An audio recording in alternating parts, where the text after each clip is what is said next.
Bueno, buenos días, bienvenidos a nuestra obra, que es vuestra iglesia. Y yo lo primero que quiero contaros es que ahora mismo estamos aproximadamente a mitad del proceso de restauración de la iglesia. Aproximadamente llevamos un 40% de la obra ejecutada y el ritmo de la obra pues va bastante bien, estamos cumpliendo los plazos, incluso vamos un poco por delante de lo que teníamos previsto, porque los movimientos de don Jaime en el ayuntamiento han permitido contar con su colaboración para poder poner en marcha la restauración necesaria que tenía el edificio. El edificio nosotros pudimos venir al edificio hace 5 años, cuando hubo un problema en el chapitel, que se desprendían, como sabéis, las placas de plomo en un temporal que hubo. Una de las planchas cayó al suelo y fue urgente hacer una restauración de toda la cobertura del chapitel y de su castillete. Al venir a ver el edificio, pudimos ver que había unos problemas, las muestras de un problema estructural que se reflejaba sobre todo en la quiebra de la bóveda, que conocéis que está ahí desde hace ya muchos años.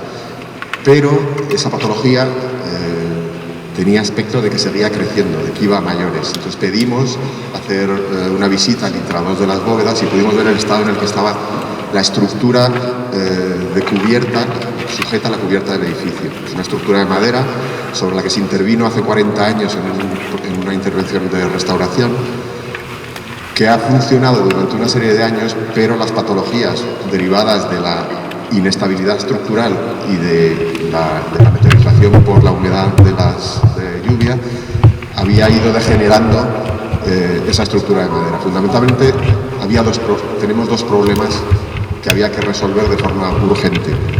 Por un lado era la falta de capacidad portante del suelo, que hacía que la torre tuviera unos movimientos descendentes que han producido todas las grietas que habéis visto a lo largo de todos estos años en la parte superior del coro y en el arco de la nave lateral norte junto a la torre. Se producían unas grietas que iban a más. Y luego, por otro lado, había un problema de atirantado en los muros, en la cabeza de los muros que sujetan la estructura de la cubierta, que hacía que los apoyos se fueran abriendo, de manera que la bóveda, al no poder soportar ese movimiento, al aumentar la distancia entre los apoyos, se quebraba. Esa quiebra ya está datada desde los años 70, en las primeras intervenciones que se hacen de recuperación de la iglesia, lo que hoy es su estado actual. Ya estaba detectada, pero no se había resuelto. Entonces, después de los informes pertinentes, se decidió intervenir primero en la consolidación del suelo para evitar el movimiento de la torre y en una segunda fase entrar en la recuperación de la estructura de la cubierta. Se hicieron unos informes, se hicieron unos proyectos para determinar el alcance de la intervención, se consiguió la autorización de los organismos que tienen competencia al ser un edificio protegido, un patrimonio de la Comunidad de Madrid. Nos dieron finalmente la autorización en el ayuntamiento de la misma forma. Entonces empezaron las obras primero por la parte de los pies de la nave, se ha desmontado la estructura, se ha recuperado la estabilidad de los muros, de la cabeza de los muros a apoyo de esa estructura. En una segunda fase que nos coincidió justo con el tema de las nevadas del año pasado, de este año, del mes de enero, que temimos por la estabilidad de la bóveda porque la teníamos completamente descubierta, pero pudimos resolverlo y avanzar con la recuperación del resto de la nave. Después hemos pasado al ábside y el crucero, y ahora mismo estamos terminando la recuperación de los brazos del crucero. Estamos encima de esta bóveda ahora mismo. Creemos que en una semana o 2 semanas terminaremos de tejar esta parte de la cubierta y nos queda solamente ese brazo. A partir de ahí ya tenemos que empezar con las labores interiores del edificio, que son sobre todo, la intervención era tan ambiciosa que no podíamos dejar sin resolver las instalaciones que estaban obsoletas, sobre todo la instalación eléctrica, la instalación de iluminación y una cosa fundamental que no funcionaba y estaba interviniendo muy nocivamente en el edificio, que era la instalación de climatización, que estaba resuelta con una caldera instalada en la capilla del baptisterio, un climatizador a la altura del coro, y desde ahí había unos conductos que bajaban y atravesaban las bóvedas de la sala de la capilla del baptisterio, enterradas en el suelo, impulsaban aire caliente. Eso no funcionaba y entonces en el proyecto y con la autorización de patrimonio se va a plantear una calefacción por suelo radiante para poder desalojar la maquinaria de instalaciones de la capilla del baptisterio, poder recuperar ese espacio y conseguir una calefacción mejor, más eficiente y funcionará mucho mejor, será mucho mejor para la economía de la parroquia y desde luego mucho más confortable. A la vez, y por último, ya tenemos que plantear los acabados del edificio. ¿Os acordáis que el solado que teníamos era un solado de crema marfil y de rojo alicante con una madera que competía en diseño y en visualización con lo que es la riqueza de este edificio, que en realidad, aparte que espacialmente es un edificio muy interesante, históricamente muy valioso, sobre todo tiene los bienes muebles que hay aquí que son excepcionales y son únicos, son todos los retablos. Entonces, todo lo que vamos a hacer de acabados, de revestimiento, una vez que estén reparadas todas las fisuras y todas las grietas, es potenciar precisamente esa riqueza mueble que tiene el edificio. Fundamentalmente los retablos son todos buenos, especialmente los retablos de Churriguera. Entonces todo va a estar al servicio de poner en valor la extraordinaria riqueza que tienen esos retablos. Ahora vamos a explicar el proceso de esas obras, las patologías que tenían, cuáles eran los problemas estructurales, cómo se diagnosticaron, cuáles han sido las intervenciones y le voy a pasar la palabra a José, que os va a contar todo esto. Gracias. Hola, buenos días a todos. Bueno, pues como ha dicho Pedro, a partir de ahora vamos a hacer un recorrido por el desarrollo de las obras, para que veáis lo que hemos ido haciendo y cómo va a quedar configurada sobre todo la parte de la cubierta, que es donde estamos trabajando ahora. Me voy a repetir alguna cosa de la que ha dicho Pedro, no me lo tengáis en cuenta. En principio, cuando llegamos aquí vimos que había unas patologías bastante importantes a nivel de cubierta, pero también sobre todo en la zona de la torre. Lo primero que se hizo fue colocar una instrumentación, una serie de sensores que durante este tiempo, a partir del 2017, han ido contándonos cómo se está moviendo el edificio. Y en base a eso pues hemos hecho nuestros estudios, cálculos de estructuras, etc. Ahora mismo, si miráis hacia arriba, sobre todo en aquella parte, podréis ver a la salida dónde se encuentran colocados los sensores. Hay un total de 18 sensores que nos están monitorizando continuamente a través de Internet el movimiento de los diferentes daños, diferentes grietas, fisuras y desplomes. A través de Internet quiere decir que nosotros entramos en una plataforma y podemos ver en cualquier momento cómo se está moviendo. Afortunadamente, sí podemos decir que a partir de que ya se han realizado las obras en la parte de los pies de la iglesia, se ve una estabilización, es decir, está funcionando lo que hemos hecho.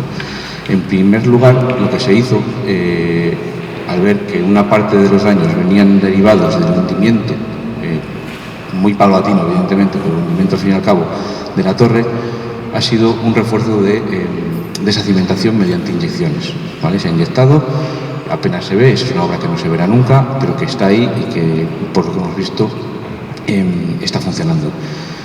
Y por otro lado, la otra de las patologías era el desplazamiento de los muros a causa de las bóvedas, a causa del mal estado de las cubiertas. Esa es fue la siguiente fase en la que empezamos, si no recuerdo mal, en diciembre del año pasado, a desmontar cubiertas, etc. En primer lugar, evidentemente, y dada la importancia que ya ha apuntado Pedro, lo que se hizo fue proteger todos los bienes muebles, cuadros, retabía, que había enterramientos. Entonces se hizo un estudio arqueológico, se fue levantando poco a poco con mucho cuidado y documentando lo que había debajo, que había, sobre todo en esta zona en la que nos encontramos ahora, gran número de enterramientos, además colocados en 3 niveles, que había que evidentemente conservar. Teníamos que saber dónde estaban para ver qué qué solución podíamos darle al suelo y a la calefacción, el sistema de calefacción del que ha hablado Pedro, de fluor radiante. Durante esos trabajos pues, se encontraron enterramientos, como ya he dicho, y también las trazas que se ven en esta imagen de la antigua iglesia. La antigua iglesia que creemos que era una iglesia mudéjar de una sola nave y cuyo ábside se encuentra donde nos encontramos ahora mismo, en esta zona. Es como si estuviéramos ahora mismo en el ábside. Sí, mudéjar aproximadamente siglo XI, siglo XII, para que lo entendamos. Bueno, pues aquí vemos el proceso. En primer lugar se levantó el suelo de madera completamente, se limpió, se hizo la cata arqueológica en esta zona sobre todo, y luego se rellenó con arena y se cubrió con una malla de protección y de separación de los restos antiguos para separarlos de lo que íbamos a construir, ¿no? Posteriormente, pues una impermeabilización, una armadura y todos estos conductos que son conductos de electricidad, etcétera, ¿vale? Para dejarlos previstos. Se pueden ver todavía las cajas en los laterales de la iglesia. Y posteriormente pues ya se echó la antesolera, que es esta superficie de protección sobre la que estamos pisando ahora mismo, que es sobre la que irá posteriormente la calefacción. También uno de los daños que había era daños por humedad en los muros, por humedad de capilaridad. La humedad que proviene del suelo, que el ladrillo como una esponja pues, va absorbiendo y va provocando daños. Esto pues es muy habitual, no es nada especial en esta iglesia, pasa en muchas, porque se apoya directamente sobre el terreno. Lo que se hizo fue limpiarlo, dejarlo que el ladrillo se secara y vamos a colocar un mortero nuevo que es especial para que no se produzcan estos daños. Se pasó a la capilla del baptisterio. Aquí están, pueden ver las roturas que se hicieron para bajar las bajantes de la antigua calefacción, los tubos de la antigua calefacción que se han recuperado completamente. Ahora mismo la cúpula de la capilla bautismal está totalmente renovada y no se ven estos elementos. Sí que se ha metido una calefacción por allí, pero está escondida y no se ve nada más. Y aquí podemos ver imágenes de la zona de la sala de calderas, de los nuevos elementos de calefacción y del sistema antiincendios que ha habido que colocar para cumplir la normativa de protección contra incendios. Ya seguimos a la cubierta. Estas son imágenes de cómo se encontraba la cubierta una vez empezamos a levantar las tejas y el tablero. Vemos que había problemas en la madera, es madera muy antigua que en muchos casos, al estar sin ventilar, tenían procesos de pudrición y por tanto pues no aguantaba lo que tenía que aguantar. En estos apoyos se veían procesos de pudrición muy importantes y también en la torre ciertos desprendimientos de elementos de ladrillo y más abajo grietas. Todo este sistema es el que al no funcionar correctamente estaba empujando hacia afuera los muros como si fuera un libro, de forma que la cúpula ya no funcionaba bien y se producían las fisuras de las que hemos hablado anteriormente. Hasta tal punto estaba estaba funcionando mal que, como pueden ver en esta misma imagen, el muro sobre el que estaba apoyado se había desplomado desde adentro de forma muy importante, incluso peligrosa. Este elemento de acero que ven aquí es un elemento que tuvimos que colocar de emergencia porque vimos que esto se nos iba para abajo. Y si esto se va para abajo, se apoya la bóveda y había peligro de colapso fuera parcial. En estas imágenes pueden ver procesos de pudrición, como la madera en las zonas donde se apoyaban los muros estaba totalmente podrida y se había salido de los muros, de forma que no estaba funcionando correctamente. En esta otra imagen es la zona que vemos en la primera, que evidentemente desde el frente se ve unas grietas, unas caídas, unos desprendimientos, pero cuando ya te acercas a los laterales cuando ves pues este gran problema que teníamos. Por lo tanto, había que cometerlo. Lo que se hizo fue, evidentemente, levantar todas las cubiertas. Esta es la cubierta sin teja, con el elemento impermeabilizante antiguo que existía. Estas son las tejas que se han recuperado, porque se han reutilizado una mayor parte de ellas. Y este es el proceso de levantamiento, como íbamos con la grúa levantando uno por uno los elementos de la cubierta. Posteriormente se cubrió, como me ha dicho Pedro, completamente se cubrieron las bóvedas con elementos plásticos y para protegerlos de la humedad, de las lluvias. Y bueno, tuvimos, como ya ha comentado, una muy buena prueba de carga y de funcionamiento con Filomena, que en algunos puntos llegamos a tener 2 metros de espesor de nieve. Afortunadamente no en la parte superior, sino en las partes de los riñones, pero bueno, había mucha carga.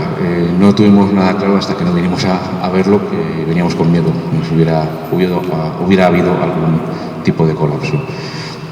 Bueno, posteriormente lo que se hizo fue meter un elemento de hormigón escondido dentro de los muros para que ate todos los muros en cabeza y donde poder apoyar nuestra nueva estructura. Esta ya es la nueva estructura.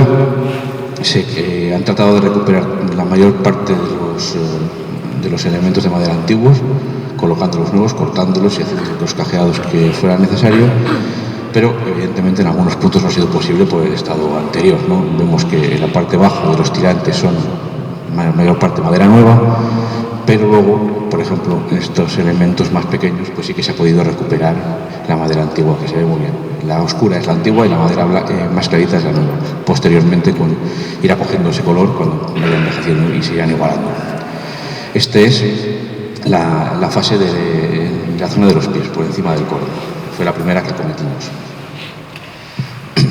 Esta es la segunda fase, también de la nave principal, que se encuentra más o menos donde nos encontramos ahora, que estaba igual. Fuimos retirando las tejas, colocamos elementos de seguridad, etcétera, y fueron subiendo los nuevos elementos. Aquí seguimos con el mismo proceso. En este punto ya se ha retirado la parte de la cubierta de la nave principal y comenzamos, esta es una vista de sonidos, en la cumbrera, en la parte de arriba, se comienza la finalización hasta llegar a la zona del crucero, que es precisamente donde nos encontramos ahora. En esta imagen pueden ver la nave terminada, como se ve. La recuperación de la teja antigua permite pues, prácticamente no distinguirla. Se ha utilizado teja antigua en las partes superiores, las cobijas, y teja nueva en las partes inferiores, que son los canales que llevan el agua al final hacia los canales. Pasamos a las naves laterales. Aquí se trata de la nave, en este caso se trata de la nave que tenemos aquí a su derecha. Se fueron retirando las tejas, se vio cómo estaban los pares. También tenían muchos problemas, por lo cual en este caso no pudimos recuperar ninguno. Estos son los pares, estos son elementos que se llaman pares, y se utilizaron cortándolos en el interior en todas las cerchas. Para los pares se utilizó madera nueva, como se puede ver en esta imagen. También se recuperó la antigua chimenea, que es una chimenea histórica, que se consolidó, se apoyó bien y que vamos a reutilizar como salida de humos de las calderas. No se ha tocado más que para limpiarla y a consolidarla. Y luego pasamos pues a la otra nave, a la nave que tienen a la izquierda. Aquí se puede ver muy bien el desarrollo de las bóvedas por encima. Es una imagen que no es muy habitual ver. Luego se ha cubierto con los elementos nuevos de madera.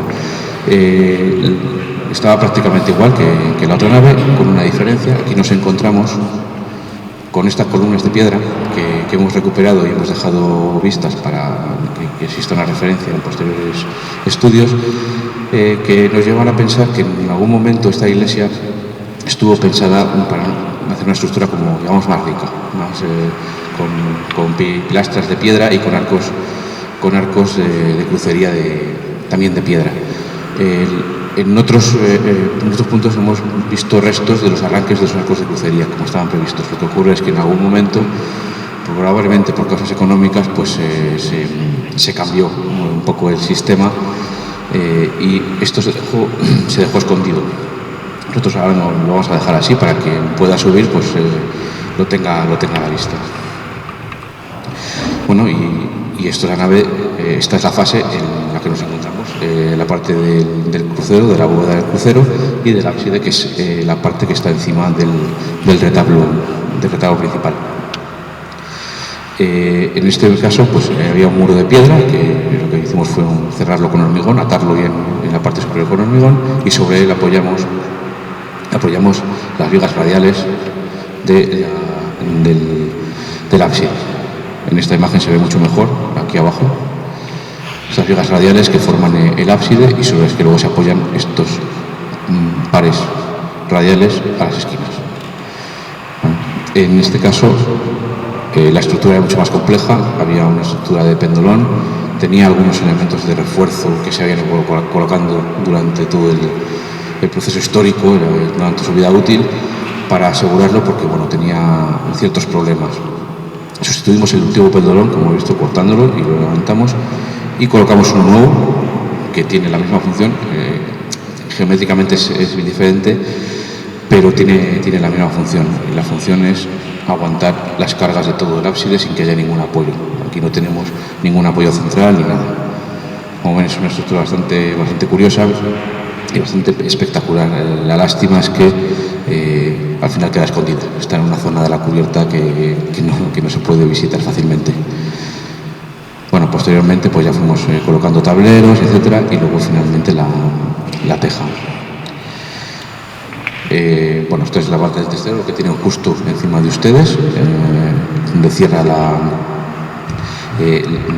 zona del crucero, de la bóveda del crucero, de la cúpula del crucero, perdón. Y bueno, el cerramiento con un acabado de cal bastante histórico y unas ventanas de ventilación. Esto, bueno, probablemente sean las imágenes más representativas, ¿no?, del proceso. Están tomadas desde la torre, desde la parte de la zona de las campanas y desde la grúa, subidos a la grúa. Aquí está el proceso antes de retirar el impermeabilizante sin teja. Y luego, esta es una vista de la cúpula ya destapada, y luego cómo se ha ido cubriendo poco a poco hasta llegar a colocar el tablero sobre el que se colocaron las tejas. Y bueno, con esto, que es la imagen más representativa y la más espectacular, pues es donde estamos ahora. Hemos pasado a las dos pequeñas cubiertas que están sobre los brazos del crucero, y con ello terminaríamos la intervención en las cubiertas, que era la intervención más crítica por lo que significaba de falta de estabilidad estructural. Ahora mismo ya entraríamos a trabajar en el interior, a todos los sistemas de instalaciones y de acondicionamiento, para que terminar pues con una iglesia antigua, recuperada, pero al final con instalaciones modernas y que estén a la altura de las necesidades actuales. Por mi parte, nada más.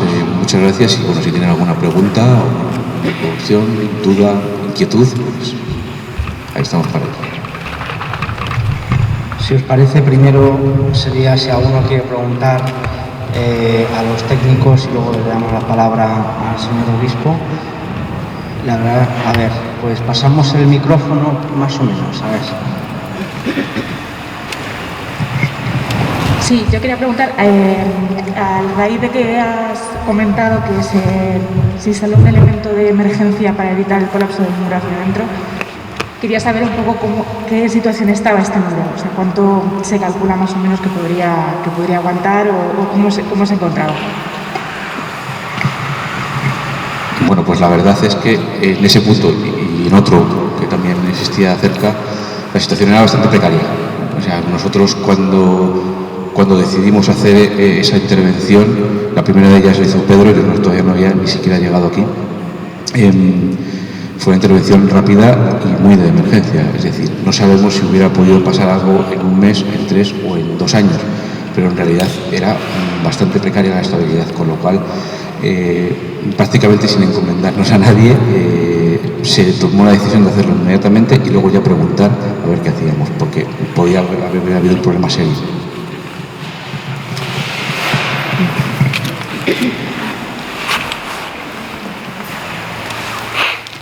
¿Qué tal? Buenos días.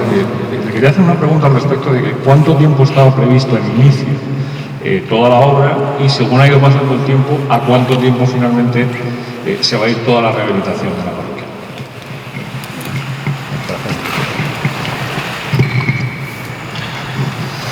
Bueno, las obras de rehabilitación, es muy complejo estimar un tiempo. Un tiempo que podría ser bastante aproximado. Como ya ha dicho Pedro, estamos en la mitad, pues podría ser 2 años, 2 años y pico. ¿Qué ocurre? Pues 2 cuestiones. La primera es que te puedes encontrar cosas con las que no contabas. En una obra de rehabilitación siempre puede ocurrir eso y te puede retrasar. Y por otro lado está la cuestión de la financiación. Estas obras siempre dependen de la financiación. Si todo va bien, se tiene todo el dinero, irá muy rápido, y si el dinero viene por cuentagotas, pues también conforme vaya viniendo la financiación, sin más.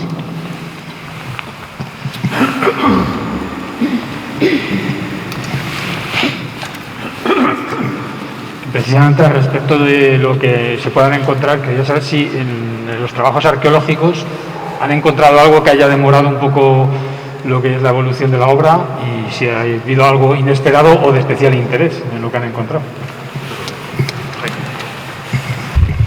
La campaña arqueológica estábamos obligados a hacerlo por ley, por decisión de la Dirección General de Patrimonio de la Consejería de Cultura, que nos exigía, antes del inicio de las obras, determinar el alcance de nuestra intervención, especialmente en el subsuelo, porque nosotros teníamos que levantar el pavimento original y la potencia, o sea, el espesor de nuestra intervención podía alterar algo que desconocíamos, que sabíamos que existía, pero desconocíamos cómo era su alcance.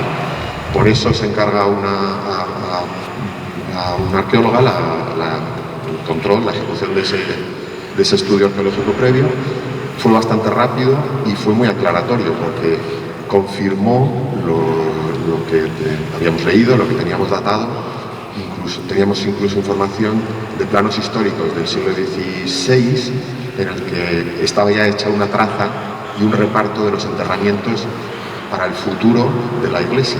Había un plano teórico de cuáles eran los enterramientos que se preveían, por categorías de rango y por categorías sociales. Junto al presbiterio estaban previstas los enterramientos de los clérigos, y según te ibas alejando del presbiterio estaban lo de la gente poderosa, los donantes, los hombres, las mujeres, estaban en ese orden. Entonces, cuando teníamos esos datos, se plantearon una serie de catas.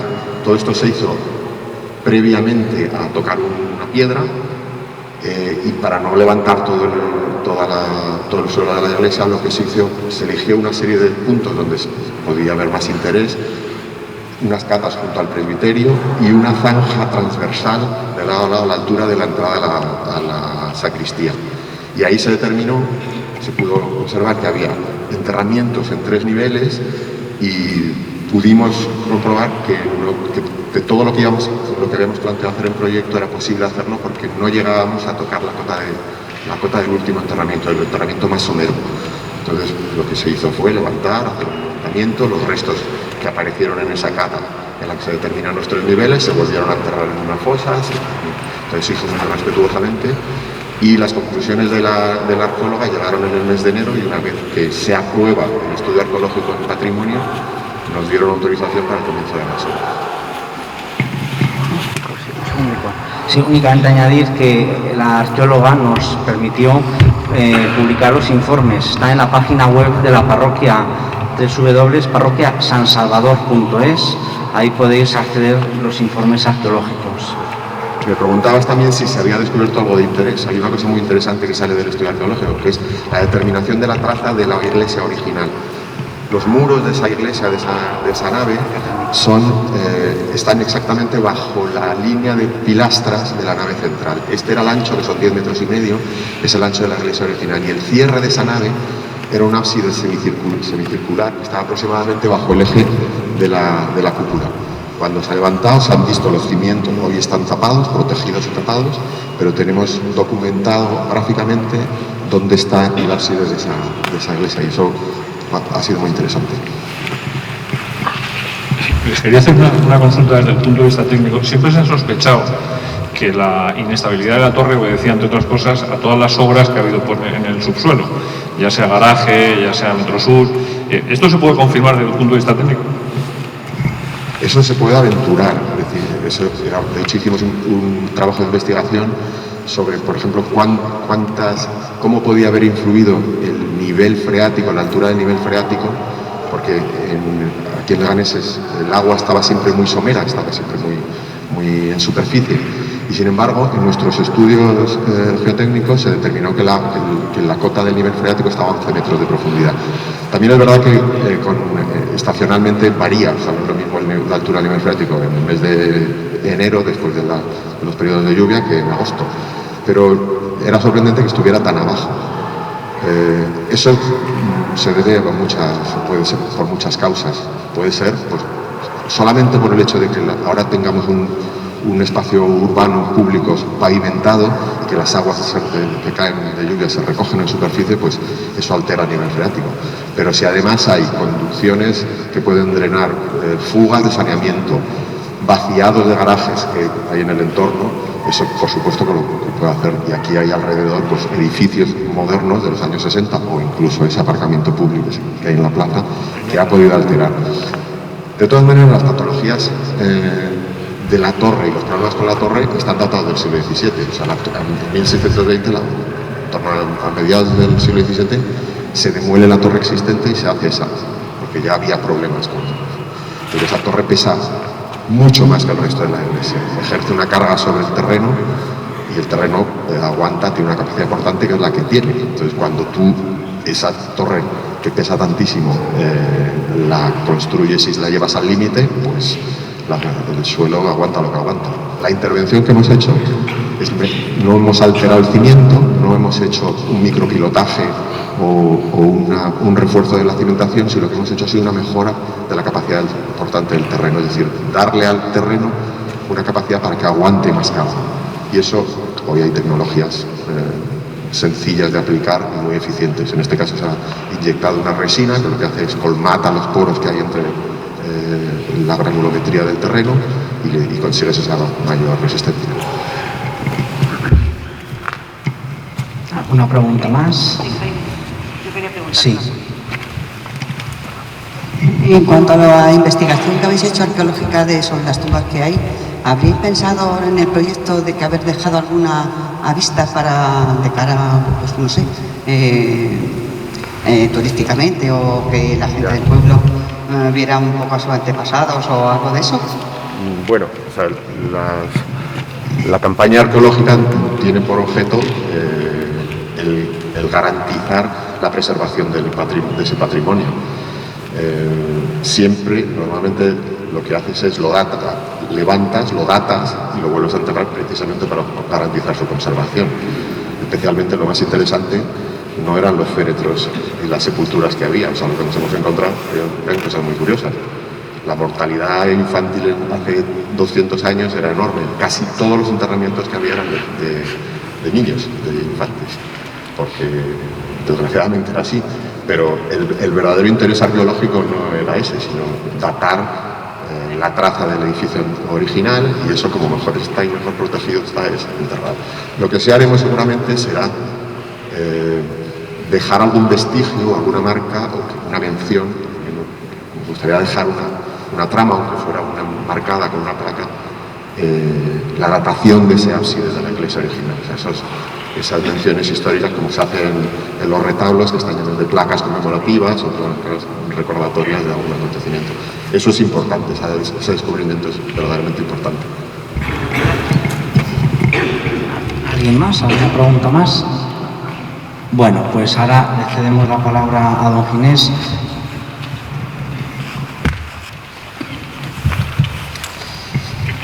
Bueno, pues un saludo, y les confieso que me es muy grato estar esta mañana aquí, en este momento, para la presentación tanto a los medios de comunicación local como a todos vosotros que habéis querido venir, la restauración de esta iglesia.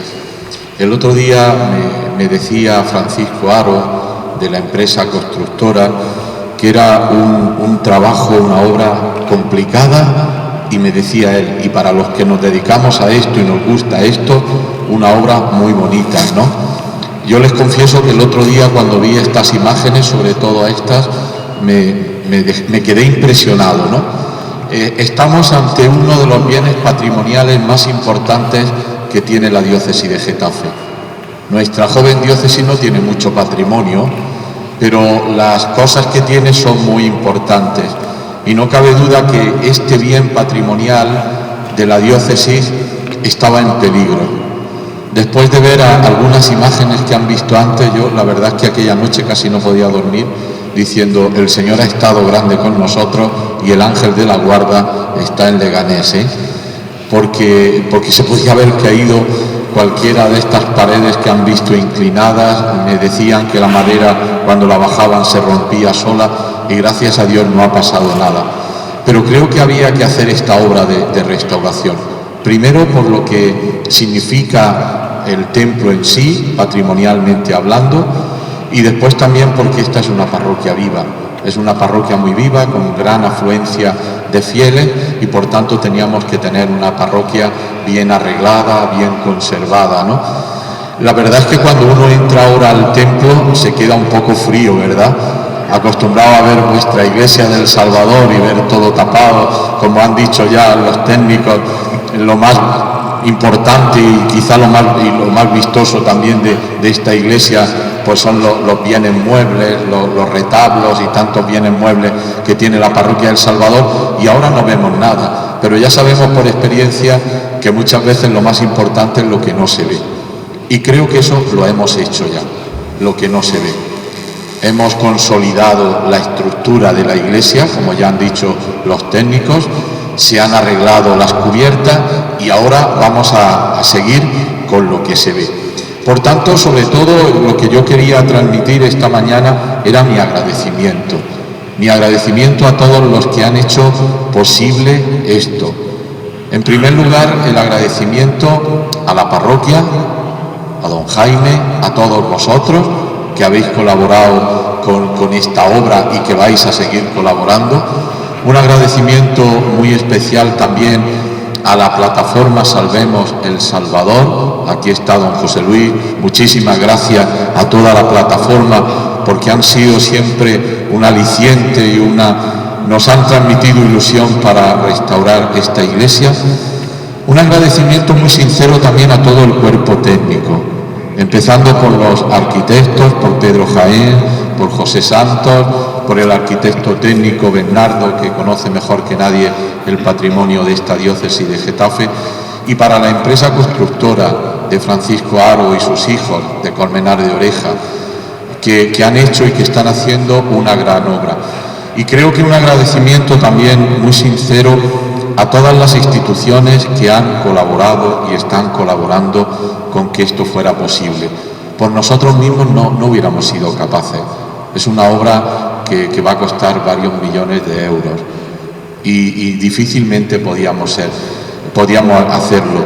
Por tanto, el agradecimiento en primer lugar al ayuntamiento que ha sido generoso, consciente de que esta obra era un referente en Leganés, y es verdad que ha colaborado el ayuntamiento, los grupos políticos que lo integran. Agradecimiento también a la Comunidad de Madrid, que a través de la subvención patrimonial que da a las 3 diócesis de Madrid, pues el dinero que durante este último año y los que vienen va a dar, pues la diócesis va a destinarlo a la Iglesia del Salvador de Leganés, porque nos parece que es necesario, que es importante. Por eso siempre la primera pregunta que yo le hice a Pedro, bueno, ¿y esto cuándo se va a acabar? Porque lo que tenemos ganas es de volver a la parroquia y de verla terminada. ¿Esto que se va a acabar? Y esta es la pregunta del millón. Y él me contestó, bueno, lo ha dicho José también, depende del dinero, ¿no? Por tanto, si tenemos dinero, podremos acabar a buen tiempo. Si no tenemos el dinero necesario, podremos ir poco a poco acabando. Pero bueno, que yo quiero ser optimista y creo que con las subvenciones y con las aportaciones que se vayan dando y con lo que la parroquia está dispuesta a aportar a través de un crédito bancario, pues podremos terminar, pues no sé, año y medio, 2 años, podremos volver otra vez a esta iglesia, y una iglesia pues totalmente renovada, ya embellecida también por fuera. Quiero agradecer por último a los medios de comunicación que están aquí. Yo sé que vuestra agenda siempre es un poco complicada, y el estar aquí esta mañana pues significa también vuestro interés por esto que es una referencia histórica y cultural para el pueblo de Leganés. Muchísimas gracias a todos los presentes y ojalá que pronto podamos venir aquí para inaugurar este templo tan emblemático, no solo en Leganés, sino en toda nuestra diócesis. Muchas gracias.